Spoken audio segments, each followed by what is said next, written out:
반갑습니다. 세 가지 관점으로 바르게 이해하는 요한계시록.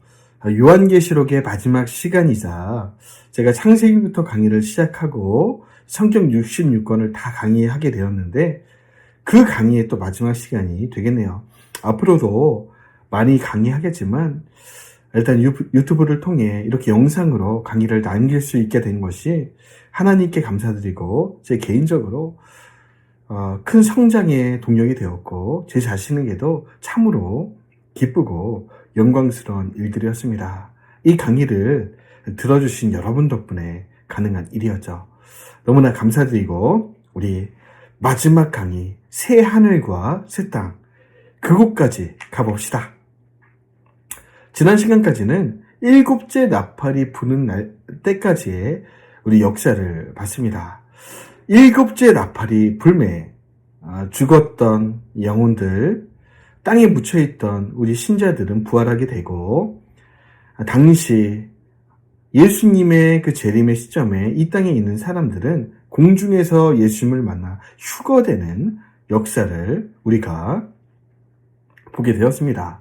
그리고 12장부터 14장까지는 그 있었던 일들, 야곱의 집부터 시작해서 이렇게 성도가 부활 휴거되기까지의 그 중요한 역사들의 이야기들을 압축한 역사들을 기록해놨다. 그래서 그 가운데 있었던 적그리스도가 등장해서 그 인과 나팔의 환란 가운데 이 성도들을 유린하고 성도의 권세를 꺾으며 그 오른손과 이마에 666표를 찍었던 그 극심한 박해의 이야기들도 우리가 보았습니다.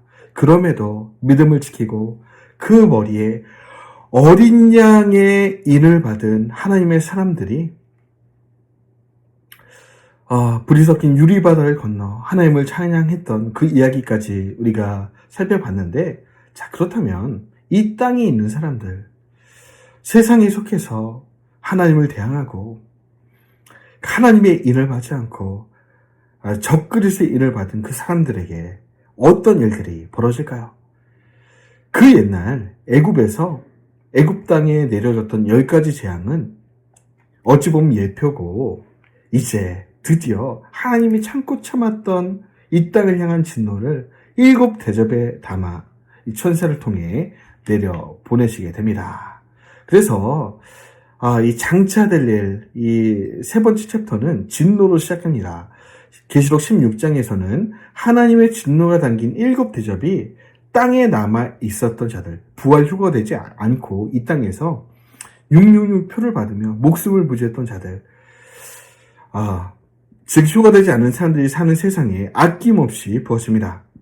그리고 17장에는 그들을 유혹하고 기독교를 믿지 못하게 하고 박해하며 때론 종교다원주의로 그렇게 혼취한 술을 먹여가며 이 땅에 있는 영혼들 유린했던 음녀, 거짓 종교, 거짓 선지자, 종교 혼합주의, 정치 권력에 섰던 종교 지도자들이 완전히 심판되는 이야기들. 18장에는 그 거짓 종교 선지자들과 함께 짝짝꿍해서 이 땅의 교회들을 핍박하고 온갖 물질주의, 사치로 이 땅에 있는 사람들의 영혼들을 뺏어갔던 이 바벨론 정부, 짐승정부, 적그리스도 제국이 심판받는 이야기가 나타납니다. 여러분, 옛날에 그 애굽에 내렸던 10가지 재앙 기억하시나요?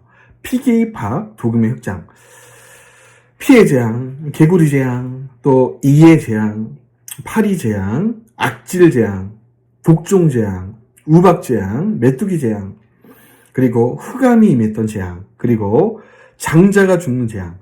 그 옛날 애굽에 임했죠. 하나님을 떠난 세상에 임했습니다. 그리고 그 어린 양의 피를 문인방과 문설주에 받은 그 이스라엘 백성만 그 재앙이 넘어갔죠. 기억나시죠? 그것은 예표라. 지금요, 하나님이 불이 섞인 유리바다 반대편으로 자기 백성을 안전히 숨겨주시고 인도하신 다음에 이 땅에 7 대접의 진노를 땅에 아낌없이 부으시는데요. 첫 번째는 악성 종기가 나게 하십니다. 아까 그 출애굽 재앙 비슷하죠? 근데 악성 종기가 그때는 약과였고 지금이 진짜입니다. 두 번째, 바다의 피, 바다 생물이 다 죽게 되고요. 민물, 강들이 피로 변하고요. 피장 기억나시죠? 해가 불이 되어 사람들을 태워 죽입니다. 흑암이 임하고 악성 종기로 아파하게 되면서도 여러분 이렇게 진노의 대접이 쏟아부는데도 회개하지 않습니다. 회개는 여러분 일곱 나팔 전에 회개할 수 있는 거지 지금은 회개 안 됩니다. 이 진노는 당하는 거죠. 하나님 막 욕하는 불신자들 그 모습을 보여주고 있고 세상 왕들이 귀신의 영에 이끌려 여러분 아마겟돈이라는 곳에 모여 여러분 또 전쟁을 일으킵니다. 그 유명한 아마겟돈 전쟁이 바로 이때 일어납니다. 여섯 번째 진노의 대접이 쏟아질 때 말이죠. 그리고 30kg나 되는 우박이 여러분 불신자의 머리에 떨어지는데 여러분 30kg면은 뭐 스피커통만 한 건데 그런 우박 맞아보셨나요? 아주 그냥 뭐 시원하겠죠. 요 정도가 아니겠죠. 온 지구에 막 바다가 피로 변하는. 그래서 이 부어지는 진노의 포도주의 7 대접의 이 진노는요. 여러분 아직 회개의 여지가 남아있는 사람들이 있어요. 천년 왕국에 들어갈 유대인들과 이방인 몇몇입니다. 그들에게는 이 진노의 대접을 당하면서도 그 입맞은 사람들이 진짜였구나. 666표로 그 사람들 유혹하던 사람들 그 사람들이 가짜였구나. 그래서 천년 왕국에 들어갈 이들에게는 확신과 연단의 기간이고 이 세상 악을 따르던 자들은 하나님의 진노를 당할 세상에 완전히 괴멸되는 사건이 되겠습니다. 이 땅이 그 악인들을 괴멸함으로써 새롭게 되는 발판이 또 되어지는 거죠. 그래서 일곱 나팔, 7 대접은 순서대로 이해할 필요가 있습니다. 마지막인이 7 나팔 가져오고요. 마지막 나팔이 7 대접을 가져오는데 이것은 다 7인에 속한 내용이죠. 7 대접에 나오는 하나님의 진노는 출애굽 때 하나님의 계시 사건과 비슷하다 말씀드렸고요. 이 진노가 끝나고 나면 이스라엘을 중심으로 한 구원을 위한 천년왕국인 새하늘과 새 땅이 이루어집니다. 이따 설명드리고요. 자, 이 진노의 대접을 당하면서도 어떻게 회개하며 돌아오는 사람들이 있냐면 이 표징 가운데 깨닫게 되는 사람들이 있다는 거예요. 이 진노로 말미암아 하나님이 진짜였구나. 적그리스도가 가짜였구나.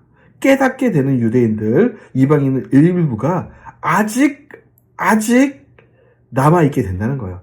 아직 이 땅의 역사는 완전히 끝난 것은 아니라는 겁니다. 천년 왕국이 남아있거든요. 물론 지금 이 진노가 임할 때는 믿음의 사람들은 불이 섞인 유리바다 건너편에 다 올라가 있습니다. 휴가되고 부활돼서 천사와 방불한 몸으로 예수님과 방불한 몸으로 막 우주여행을 하고 다니면서 진짜 행복한 어린 양의 혼인잔치를 치르고 있을 것입니다.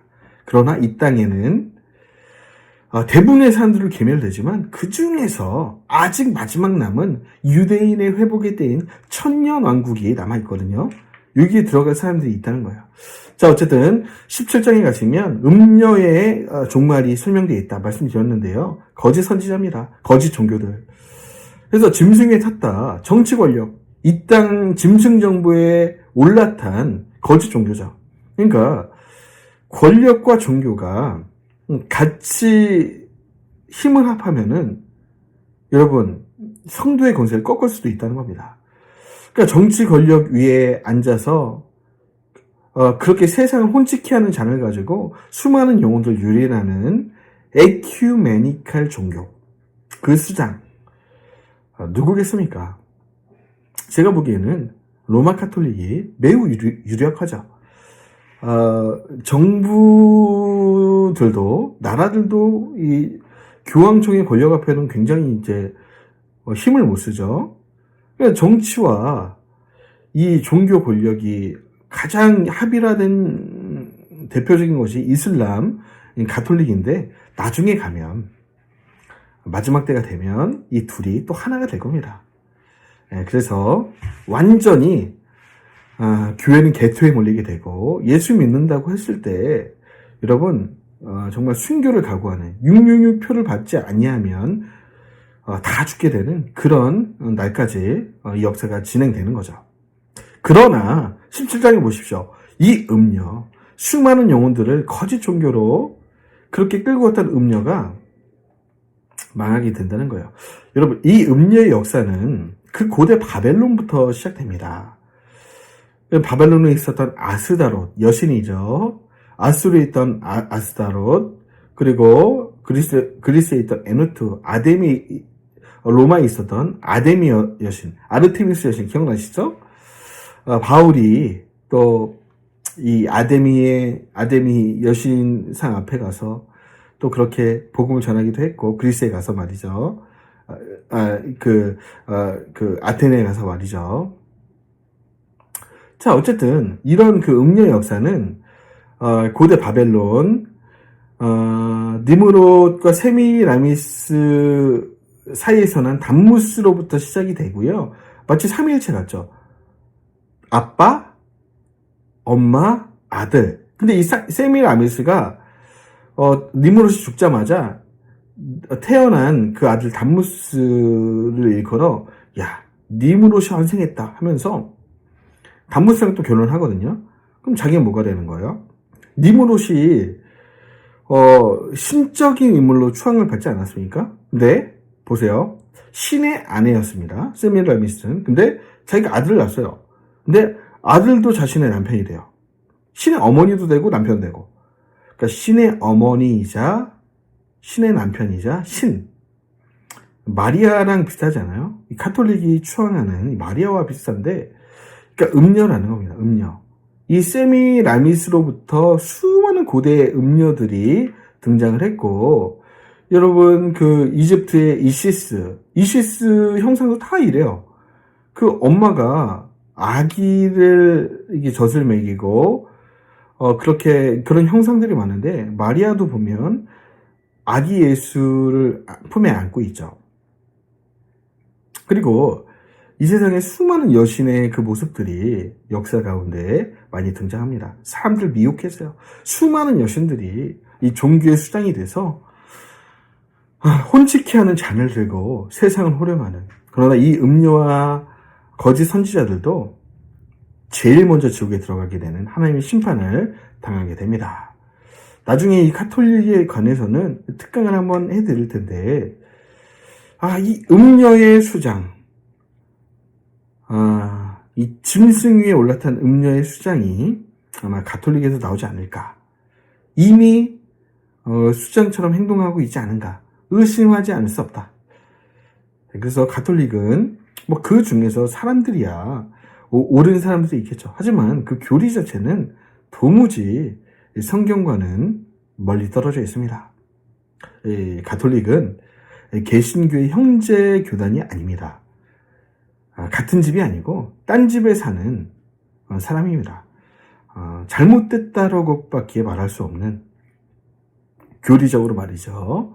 음녀 종교가 가는 길이 로마 카톨릭의 역사 가운데 쭉 나옵니다. 교황 모설, 마리아 무언제 잉태설, 성모를 위한 찬송, 외경을 정경으로 공인해 버리고요. 유전을 성경과 동등하다 규정, 그러니까 성경 위에 있는 거죠. 그들의 교리가. 연옥설을 확정하고요.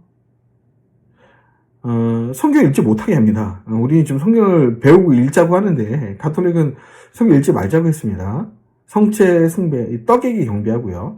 떡은 먹으면 되는 거지. 예수님의 몸이다 하면서 성체를 막 경배하고요.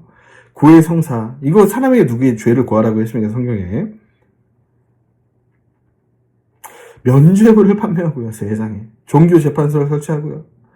면죄부도 발행하고, 로사리오, 불교에 쓰는 염주 목줄을 사용하고요. 신부 독신 규정을 하게 되고요. 우리는 결혼합니다. 우리 아담가을 지으시고 결혼하니 보시기에 힘이 좋았더라. 왜 성경을 거스릅니까? 독신 규정 일어나고요. 그 다음에 그 수녀 같은 경우도 우리 하나님의 뜻은 아닌 것 같습니다. 미사제도 쭉 보시죠. 제가 나중에 특강을 한번 하기로 하고요. 말씀과 벗어났다면 잘못됐다라고 말할 수 있어야죠. 자, 그리고 18장에 가면 바벨론의 멸망입니다. 무너졌습니다. 무역하며 영원히 있을 것처럼 이 적그리스도 짐승 정부들이 교만을 떨면서 우리가 이렇게 잘 먹고 잘 사는 부와 영광이 충만하다. 우리는 결코 멸망하지 않는다 했는데 세상에 보세요. 하늘 별들이 떨어지고 하나님이 재앙 내고 나팔 재앙 내리고 인재앙 내리니까 속절없이 무너지게 됩니다. 이 바벨론은 짐승 정부, 권력을 쥔 나라들을 의미하고 있는데요. 고대는 음녀 바벨론이었고요. 큰 성 바벨론. 여러분, 실제로 바벨론이라는 나라가 있었잖아요.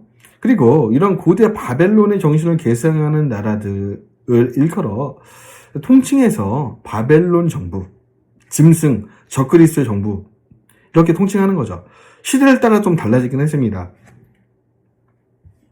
첫 번째는 아수르, 나홈수에 등장하죠. 그 다음에 투로라는 나라가 있었습니다. 그리고 신생 바벨론, 그리고 초창기 바벨론이죠. 그리고 페르시아, 그리고 헬라, 요한이 있었던 당시에 로마라는 엄청난 제국, 제국이 좋은 일 하면 좋겠는데 제국은 하나님을 믿는 교회를 핍박하거든요. 짐승 정부, 제국, 로마, 엄청난 나라였죠. 인류 역사상 로마처럼 이렇게 전 세계를 호령한 나라는 없었습니다. 그런데 아직 이르지 않았어요. 마지막 바벨론이 남았습니다. 로마까지가 우리가 역사 가운데 있었던 바벨론 같다, 짐승 정부 같다 라고 볼 수 있는 거고, 마지막 바벨론이 남았는데 종말에 나타날 적그리스도의 나라, 가장 강력한 통치를 통해서 교회를 핍박하고 음녀와 더불어 하나님을 대항하는 이 마지막 적그리스도의 정부, 짐승 정부가 아직 나오지 않았습니다. 나오게 될 거라는 거예요. 어느 나라가 될까요? 미국이라고 하는 사람들이 있는데 모르죠. 미국일 수도 있고 더 엄청난 적그리스도 제국이 나올 수도 있겠죠. 아수르는 다음 세에 보시면 그 포악과 죄악이 표현되어 있습니다. 이는 마술에 능숙한 미모의 음녀가 많은 음행을 행하고 그의 음행으로 여러 나라를 미혹했다. 아수르에 대한 경고가 나홈수에 등장하고, 에스겔서에 보면 두로라는 나라를 말씀하면서 또 바벨론의 그 길을 따랐던 나라라고 설명을 하고 있습니다. 두 번째는 두로였고요. 그 다음 실제로 있었던 나라 바벨로니아. 하나님이 이스라엘을 교육하기 위한 막대기로 썼던 바벨론이 있었고요. 많이 등장하죠. 그 다음 페르시아가 있었고요. 헬라 제국, 알렉산더 제국, 그죠? 이 나라도 짧았지만 정말 엄청난 나라였고, 그 뒤에 부하들 4명이 4인천을 이루고 난 다음에 로마 시대로 이어지죠. 로마라는 이 거대한 짐승도 정말 예수님이 태어나신 그 시점에 있던 나라죠. 예수님을 이 로마 나라가 얼마나 싫어했겠습니까? 이 짐승 정부가. 그 가운데 사역한 사람이 바울이었다는 거예요. 대단하죠? 자, 그리고 마지막 바벨론. 요한 당시 아직 이르지 않았고요. 이르게 되면 반드시 잠시 동안이라도 이 땅에 머무르면서 하나님을 대항하는 강력한 권세를 가진 제국으로 일어날 것입니다. 고대의 바빌론과 같은 그 짐승이고, 계시록은 13장은 그 두 짐승이, 바다에서 올라오는 짐승, 땅에서 올라오는 짐승, 그 두 짐승이, 그 적그리스도가 마지막 바벨론 제국에서 통치하는 그런 호령하는 적그리스도일 거다. 그렇게 볼 수 있겠습니다. 그때가 되면 성소의 권세가 꺾이고 양자택일 할 수밖에 없어요. 순교하느냐, 이 짐승 정부 적그리스도 앞에 엎드리느냐, 두 가지 선택밖에 남지 않는 그런 날이 오지만 여러분, 우리는 견뎌야 됩니다. 왜냐면 결국 그들은 멸망으로 들어갈 것이기 때문이죠. 이 시대를 보십시오. 유럽연합의 유럽의회 견물인데 프랑스에 있죠. 고대 바벨탑의 모습, 그 형상화해 놓고 있어요. 마치 그들의 의식 속에 우리는 바벨론 정부를 계승한다, 그런 의식이 있지 않고는 어떻게 이렇게 지겠습니까? 이 세상 엘리트, 그 뒤에 있는 마귀가 그 바벨론 정신을 그들에게 부어주고 있는 거죠. 자, 그래서 짐승 정부와 정치 권력, 적그리스도의 나라를 채우 풀탑니다. 다 불탈 것들이라. 이 불탈 것들을 우리가 왜 붙들고 있습니까?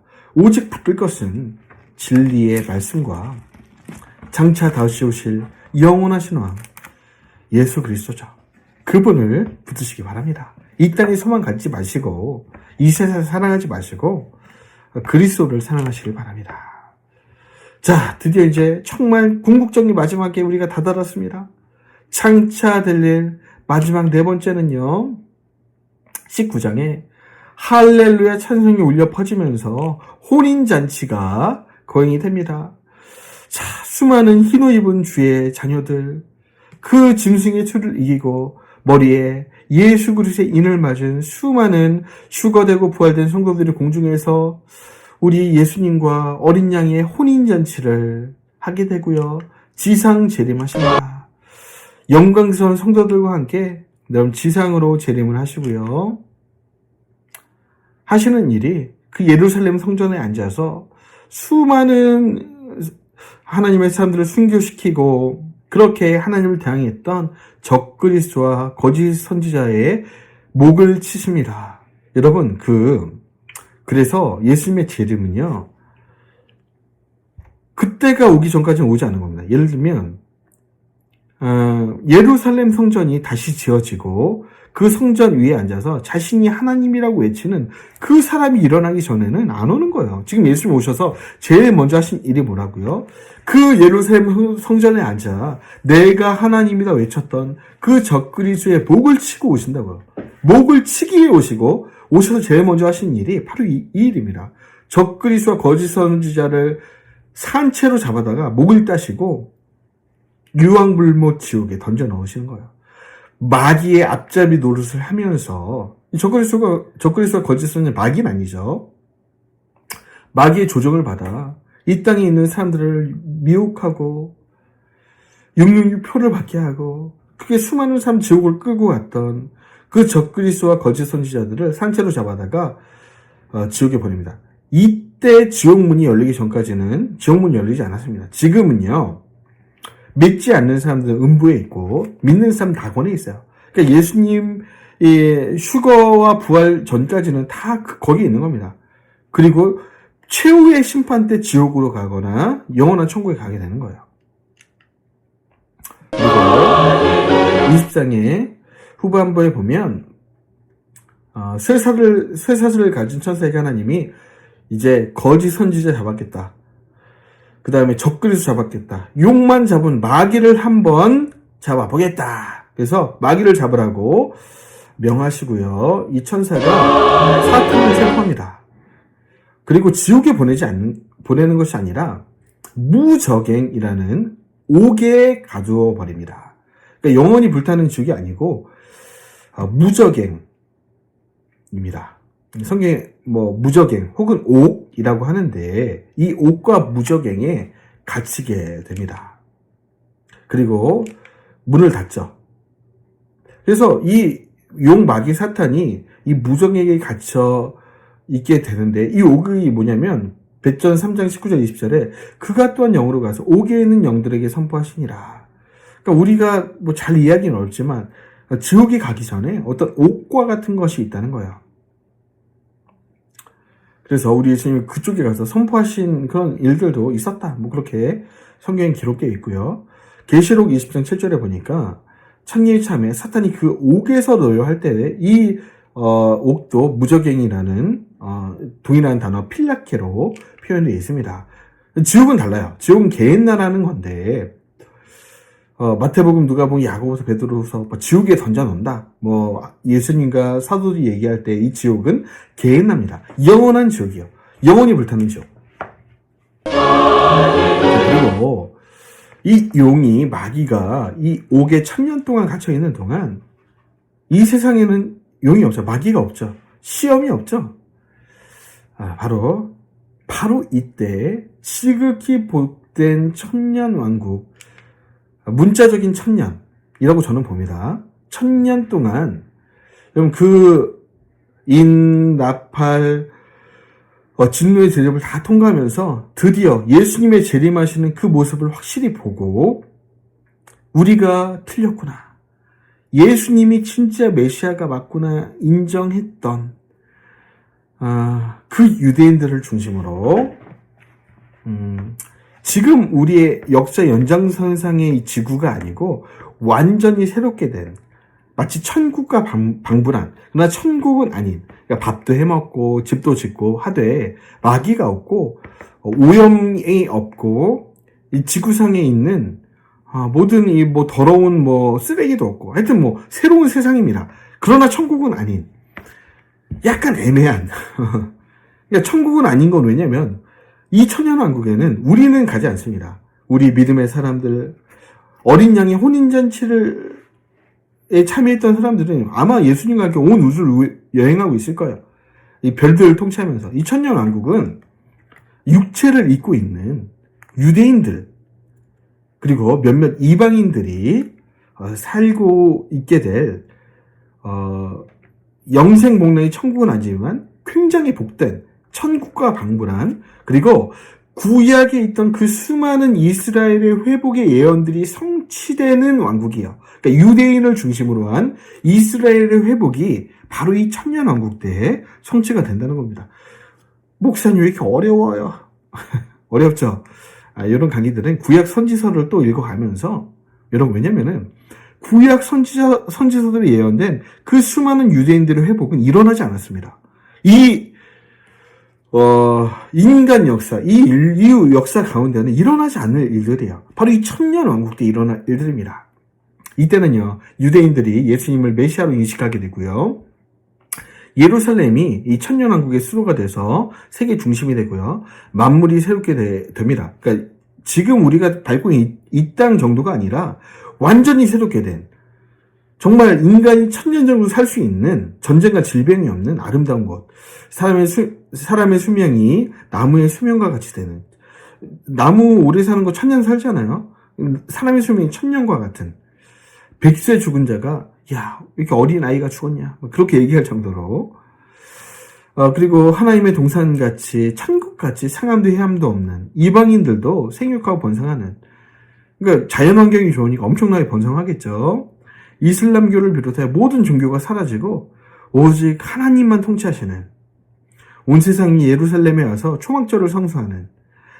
그런데 천년왕국이 영원한 게 아닙니다.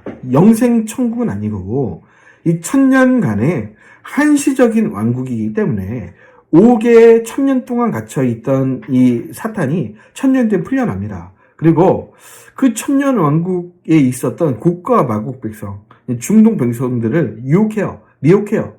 그 다음에 우리가 마지막으로 하나님께 대항하고 유대인들에 대항하자. 그래서 막 싸웁니다. 근데 하나님이 하늘 불을 내려서 이제 이들을 또 멸망해서 이제 마귀 사탄도 영원한 지옥불에 이제 들어가는 거죠.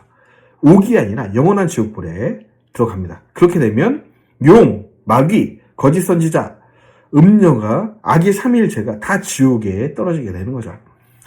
천년왕국은요, 유대인들을 위한 시대입니다. 타종교인들을 위한 시대, 이단 종교와 사이비 종교 완전히 사라지는 시대, 마지막 구원의 기회가 되는 시대, 새 하늘과 새 땅이 이루어지는 시대, 만물을 새롭게 하신 시대, 부활, 휴거, 재림이 있고 나서 진행되는 왕국입니다. 마귀가 옥에 갇혔기 때문에 거짓 선지자가 없잖아요. 적그리스도 없잖아요. 그러니까 아름다운 세상이 되는 거죠. 상함도 해함도 없고요. 평화가 지속되고요. 사람들이 수백 년, 1000년을 사는 시대에 동물들이 풀을 먹고 사자가 어린아이가 사자굴에 손 놓고 막 사자랑 원숭이가 이제 쎄쎄쎄하는 지금 그런 그림 많이 보잖아요. 사막에 막 꽃이 피어나고 막 물이 흐르고 막 그런 찬양도 있는데, 그게 사실 영생 천국이 아니라 이 천년 왕국이었다는 겁니다. 이 천년 왕국론은 지금은 간단히 언급할 수밖에 없고 나중에 천년 왕국론에서 자세히 설명을 하겠습니다. 구체적으로 구약 선지서에 있는 많은 구절들, 신구약 성경에 예언된 이 천년 왕국의 예언들이 어떻게 설명이 되고 이해가 되는지 그 구절들과 함께 설명을 드리고요. 이 천년 왕국으로 잠깐 여행을 해보시죠. 아름답죠? 그런데 영생천국은 아닌 것이, 이 사람들은 어린 양이 혼인잔치에 참여한 우리 그리스도인들이 아닙니다. 실제로 집도 짓고 밥도 짓고 지어 먹는 그런 사람들이에요. 다만 마귀가 없고 시험이 없는, 타 종교가 없는 그런 곳이죠. 너무 예쁘죠? 방사능이 완전히 사라진, 그 인과 나팔과 그 진노의 제적 가운데 막 방사능이 가득하고 지구가 완전히 쓰레기통이 됐는데 그런 게 다 사라지고 새로운 세상이 되는 겁니다. 사람이 1000년 동안 살고 이 양과 사자가 쎄쎄쎄하고 그렇게 사랑하고 꿈꾸는 그런 아름다운 그런 나라, 천년왕국. 네, 이 천년왕국도 언젠간 저물고 천년왕국의 끝에 사탄이 옥에서 풀려나서 싸움을 붙이죠. 곡과 마곡 백성을 미혹해서 예루살렘을 공략하고 하나님을 대항하지만 하나님이 불을 보내서 그들을 멸하십니다. 전쟁을 정리해보죠. 장차 일어날 전쟁입니다. 100여 년 전에 세계 1, 2차 대전이 일어났는데 그 정도의 전쟁이 아니고 계시록 6장 8절에 넷째 인을 떼실 때에 지구 인구 중 4분의 1이 죽게 된 전쟁. 여러분 기억나시죠? 칼과 흉년으로 사망자가 20억 이상, 지금이 80억이라고 하면 4분의 1, 20억이 죽게 되는 전무후무한 전쟁이 있게 됩니다. 유프라테스 전쟁, 6번째 나팔을 불 때, 제가 지난 강의 때 4번째 나팔이라고 좀 실수한 부분이 있는데 6번째 나팔입니다. 6번째 나팔을 불었을 때 지구 인구 3분의 1이 죽게 된 전쟁인데, 그러니까 보세요. 80억 중에 20억, 그러면은 60억 남았죠? 60억 중에 3분의 1이면은 20억이 또 죽는 거죠. 그리고 별이 쏟을 때 죽고. 그러니까 이 전쟁과 전쟁 사이에 수많은 인류가 죽게 됩니다. 그리고 아마겟돈 전쟁이 또 있습니다. 이 진노의 대접이 부어질 때, 7째 대접을 부었을 때, 죄송합니다. 6번째 대접을 부었을 때 아마겟돈으로 왕들이 모이고요.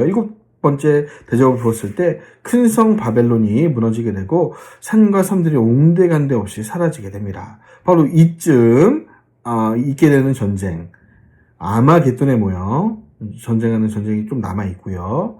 천년왕국 끝에 용이 풀려나 곡과 마곡 백성을 미혹해서 일으키는 전쟁 이 있습니다. 바로 이 곡과 마곡 백성들이 성경에 많이 등장하는데, 특별히 에스겔서 38장 9장에 이 전쟁이 예언되어 있습니다.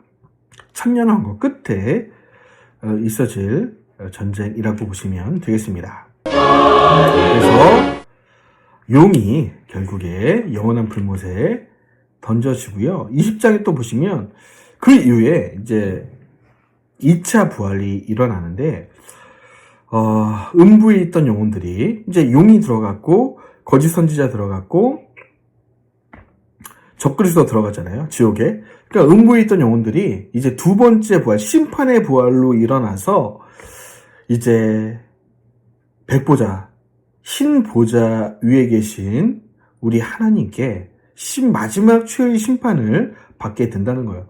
우리 하나님이 두루마리 하나 들고 계시죠? 이 두루마리에 그 불신자들이 그동안 수없이 지었던 죄들이 목록이 다 적혀져 있는 거예요.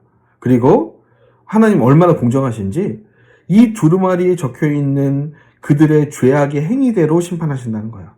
그러니까 더도 덜도 말고 딱 이 지은 죄만큼 심판을 단행하신다는 것입니다. 그래서 심판의 부활로 음부에서 일어나 이 희고 흰 그 최후의 심판을 받고, 이제 둘째 사망, 첫째 사망은 음부고 둘째 사망은 영원한 불못, 적그리스도, 사탄, 음녀가 있는 바로 그 영원한 지옥에 떨어지게 된다는 겁니다. 꺼지지 않는 구더기도 꺼지지 않고 구더기도 죽지 않는 영원한 불못에 불신자들, 용, 거짓 선지자, 적그리스도가 이제 궁극적으로 들어가게 된다는 거죠. 여기 들어가시면 안 되겠죠. 궁금한 게 있습니다. 최후의 심판에 구원의 여지가 있을까? 하나님이 최후의 심판할 때, 그들이 행한 죄들의 목록을 이렇게 쭉 보시다가, 그래도 얘는 너무 죄를 좀 덜 지었다. 구원의 여지가 있다. 그래서 다시, 영원한 불못에 던지지 않으시고, 영생 천국으로 인도하실까? 여러분 어떻게 생각하세요? 저는 여지가 있다고 보는 겁니다. 저는 여지가 있다고 봐요.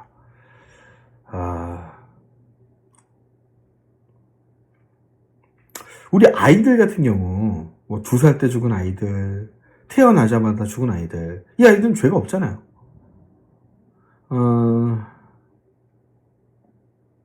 그 외에도 여지가 있을 수 있다. 뭐 그렇게 볼 수 있는 뭐 논쟁의 여지는 있겠지만 저는 뭐 여지는 있을 수 있다. 뭐 그렇게 봅니다. 심판대 앞에는 다 섭니다. 로마서 14장 10절에 내가 어찌하여 내 형제를 비판하느냐, 어찌하여 내 형제를 업신여기느냐. 우리가 다 어디에 선다고요? 하나님의 심판대 앞에 쓴다. 고후 5장 10절에 이는 우리가 다 반드시 그리스도의 심판대 앞에 나타나게 된다. 그리고 각각 선악간에 그 몸으로 행한 것, 아까 그 흰 보좌에서 두루마리를 펴서 우리의 행한 모든 죄악들이 써있다 그랬잖아요. 그 써있는 죄악대로, 그 형량대로 우리가 지옥에 들어간다고 되어 있지 않습니까? 그러니까 심판대 앞에 우리는 서게 되는 거 맞아요. 그런데 저와 여러분들, 그리스도 안에 있는 사람들은 정죄를 받지 않는다는 거예요. 그 심판을 이기게 된다는 겁니다. 그러므로 이제 그리스도 예수 안에 있는 자에게는 결코 정죄함이 없다. 그리스도 예수 안에 있는 생명의 법이 죄와 사망의 법에서 우리를 해방하였기 때문이죠. 누가 정죄하겠습니까? 우리를 위해 살아나신 예수 그리스도께서, 우리를 간구하시는 분께서 우리를 심판에서 자유케 하신다. 그러나 평가는 있다. 여러분, 불 가운데 얻는 구원도 있다는 거예요. 그리고 천국에서 칭찬받는 사람도 있고 때로는 책만 받는 사람, 회초리를 받을 사람도 있다는 겁니다. 상급이라고 하죠. 상급 받을 사람도 있고, 큰 상급 받을 사람, 작은 상급 받을 사람, 매 맞을 사람, 그런 여러 부류의 사람들이 있다는 거예요. 우리 예수님 말씀하셨잖아요. 어떤 사람은 천국에서 작다, 크다 이거는 맞을 것이고, 어떤 종은 많이 맞고, 어떤 종은 적게 맞을 거다. 그리고, 고전 3장 13절에 보면 그에 따라 각 사람이 한 일이 그대로 드러나게 될 거고 그날이 오면 그가 한 일이 밝히 드러나게 될 겁니다. 그리고 각 사람이 지은 집, 이 땅에서 하나님을 믿고 예수를 믿었지만 그 각 사람이 사명에 따라 지은 집, 어떤 사람은 불로서 그 지은 집의 평가를 받을 텐데 불로서 그의 그 집이 어떻게 지어졌는지 그 질을 검증받게 될 거라는 거예요. 자신이 지은 집이 그 불심판을 견디고 남아있으면 그 사람은 상을 받지만 자신이 지은 집이 그 불의 검증을 통과 못하면은 그는 상을 받지 못한다는 겁니다. 그러니까 목숨을 건지고 구원을 받겠지만 그 모습이 겨우 불 속에 타는 집을 탈출하여서 그 예수님의 바짓가랑이에 붙들고 겨우 천국에 올라간 사람과 같을 거다. 재밌는 모습이죠. 근데 좀 아찔한 모습입니다. 들어간 건 맞는데 겨우 불시험을 통과해서 겨우 왔다는 거예요. 자, 이제 거의 끝까지 왔습니다. 천사가 그동안 이 계시를 들은 우리 사랑하는 하나님의 사도 요한을 데리고 새 예루살렘으로 이동합니다. 하늘에서 내려오는 새 예루살렘의 모습 너무 예쁘죠? 다 금으로 돼 있죠? 어린 양의 신부처럼 단장했는데 너무너무, 여러분 저도 결혼했지만 결혼식 때 우리 신부가 너무 예쁘지 않습니까? 단장하잖아요. 화장하고 아름다운 옷을 입고. 그것처럼 너무너무 예쁘게 어린 양의 신부처럼 단장한 새 예루살렘이 저와 여러분들을 위해 내려옵니다. 여러분, 영원 불못의 지옥에 심판을 받아 들어가시겠습니까? 바로 이 영원한 나라, 아름다운 곳에 가시겠습니까? 이 새 예루살렘의 그 모습을 보니까 12기초석이 있었는데 청옥, 자정, 벽옥, 남보석, 옥수, 녹보석, 홍마루, 홍보석, 황옥, 노곡, 담황옥, 비치옥 이렇게 있는데 저는 뭐 이렇게 보석에 관심이 없어서 잘 모르겠는데 뭐 좋은 거겠죠? 이것으로 된 기초석이 있는데 12사도의 이름들이 딱 이 12개의 기초석에 기록되어 있을 거다. 이 성경 그렇게 얘기하고 있습니다. 그리고 문이 있는데 12개의 진주문. 그러니까 문 하나가 다 진주로 되어 있어요. 진주 얼마나 비싼데. 천국에는 진주로 된 문이 12개가 있다. 그리고 그 문을 열어보니까 그 안에 생명나무가 있고 그 사이로 생명수강이 흐르고 이 생명나무에는 달마다 새로운 열매들이 매월 맺힙니다. 이 생명수 강가를 거닐며 생명나무 열매를 먹고 그렇게 영원히 우리 그리스도와 살게 되는 것. 여러분 이곳에서 만날 수 있기를 바랍니다. 저도 노력하고 여러분도 노력하고 우리 끝까지 그리스도를 붙들고 이 생명수 강가의 생명나무 열매를 맺기까지 최선을 다합시다. 그날에 뵐 수 있기를 간절히 소망합니다. 자, 이제 마지막 정리를 하고 요한계시록 강의를 마칠 텐데요. 이제 역사가 제가 지금까지 드린 강의의 내용들을 이 도표 한 장으로 정리가 될 수 있는데요. 자, 태초가 있고 구약 시대가 있었죠. 그리고 예수님이 초림하십니다. 신약 시대가 있고요. 그 가운데 어떤 영혼은 죽어 낙원에 갑니다. 의인들의 영혼이 쉬는 곳이고요. 어떤 사람들은 음부에 가죠. 악인들의 영혼이 고통받는 곳. 물론 지옥처럼 고통받는 건 아닌 거 대신에 힘들긴 힘든 것 같습니다. 음부로 가 있습니다. 그러니까 아직 지옥에 간 사람은 없어요. 그러니까 뭐 함부로 지옥 갔다 할 필요가 없죠. 그냥 음부에 갔다. 자, 그리고 신약 시대가 끝나는 시점, 그러니까 예수님 재림 직전에 아까 게시된 인의 심판, 나팔의 심판, 7대접의 심판이 일어나면서 가장 큰 사건이 뭐였죠? 인구 4분의 1이 죽는 것, 하늘의 별들이 떨어지는 것, 그리고 6번째 나팔의 3분의 1의 죽음이 인류 가운데 있어지게 하는 것. 이런 일에 대환난이 일어나고 그 대환난 끝 7나팔이 부러질 때에 성도들은 부활되고 구원되고 휴거됩니다. 그래서 불이 섞인 유리바다 건너편에서 공중에 계신 그리스도를 만나게 되고요.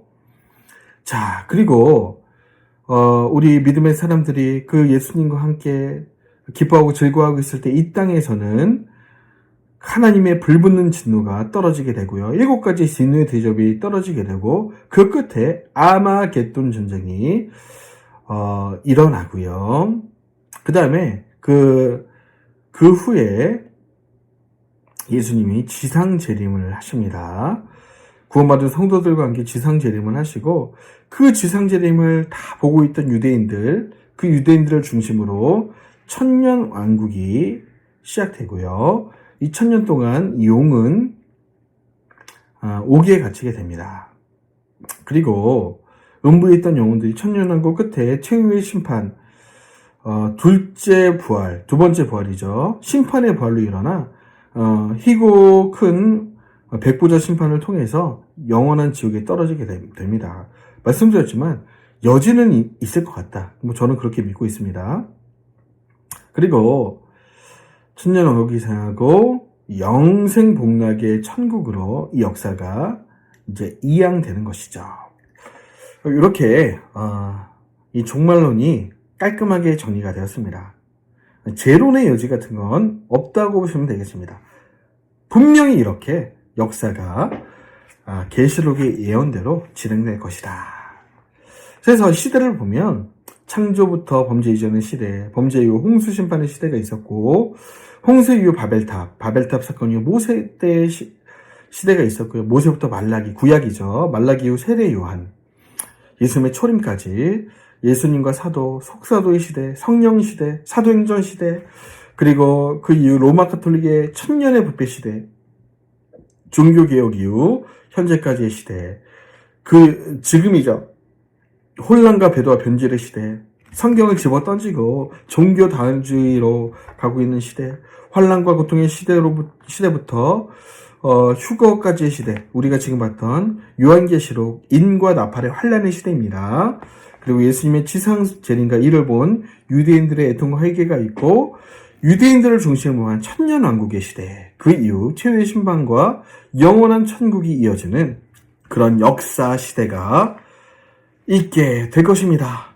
이렇게 요한계시록 모든 역사 정리가 끝났습니다.